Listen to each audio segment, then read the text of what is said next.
All right, we're back in the car again. At least we're out of the tree. That was wild. Yeah, we got a pole winner for the Indy 500. It is none other than rookie Robert Schwartzman for Prema. I don't know if anyone had that on their bingo card or in their betting lineup. Maybe. I'm sure someone did, and they're probably pretty happy right now. But yeah, it did not turn out the way that I expected, and I assume a lot of people expected. Apologies in advance. I made a minor boo-boo with the microphone, and we're just going with the phone audio today. So hopefully that's not too bad. But yeah, let's just take it from the top for today. Scott McLaughlin early crashed hard into turn 2, completely killed his car. They're going to have to go to a backup. They did not post a time today in Fast 12. And yeah, that's a shame for them. That car was really quick. Probably could have contended for the pole today. I'm not sure if they would have beat Schwartzman based off of what lap they put down and where Pelot ended up and all the other circumstances to it, but I think they would have been probably front row contenders today. And now they're going to start 12th, which it's Penske. Starting 12th is fine. I was marginally confused at this point and started talking about one car for Penske failing and the other not, and that wasn't true. So I'm just voicing this part over right now because that made me sound really stupid. But yeah, they both got disqualified in pre-qualifying inspection and were not allowed to make a lap. So there we go. But yeah, it's something to do with the rear wing for Joseph Newgarden is my understanding. And yeah, so the three of them will start on the fourth row, excuse me. I'm not doing much better today, but we're trying, we're getting through. But yeah, they will hold up row 4 and we'll see what they do on race day, and well, we'll see what they do tomorrow. First off, I think they'll be pretty good. I think Joseph Newgarden is still in contention for his 3rd straight Indy 500, and I think McLaughlin and Power are both going to be in contention. But speaking of guys we thought were going to win the pole today, Alex Pelot just didn't quite have it today. There's no real rhyme or reason to it. It just didn't work out that way for them. Yeah, I don't know a lot for that one. Dixon, same thing. They were just, not that they were thought of as favorites to win the pole, but they kind of looked around about like Pelot did, or, not too much different.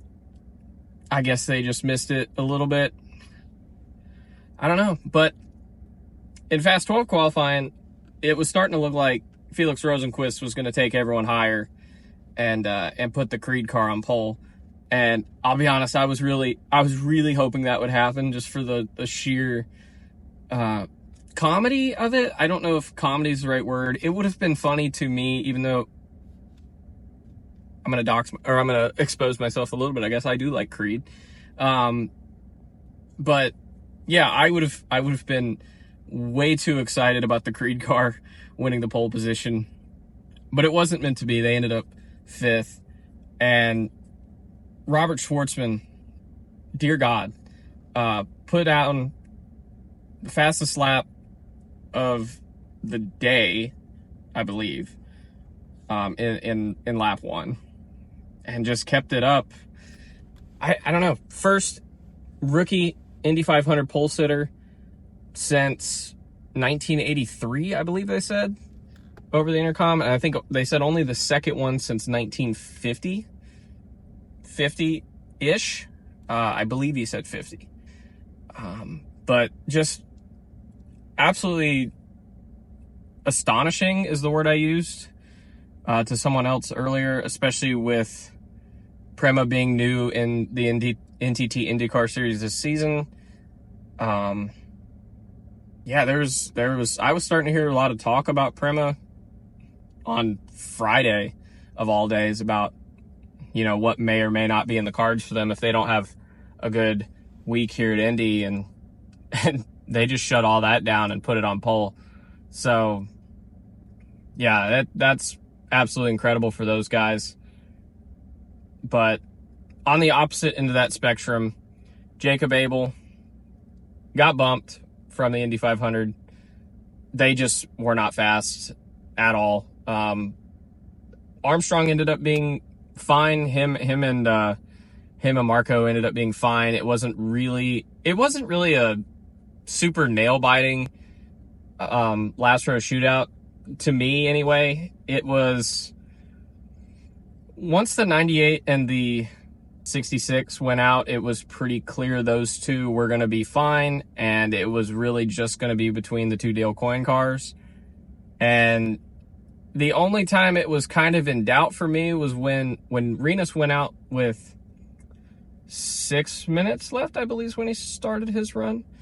When he went out with 6 minutes left, it looked, I don't know, I was starting to think they had made a mistake, because that run was slower, and it wasn't going to take a whole lot more than he initially put down, initially put down to really beat it. But unfortunately for Jacob Abel and the entire 51 Danny Sullivan throwback Miller High Life car, which is a great looking car, I kind of hope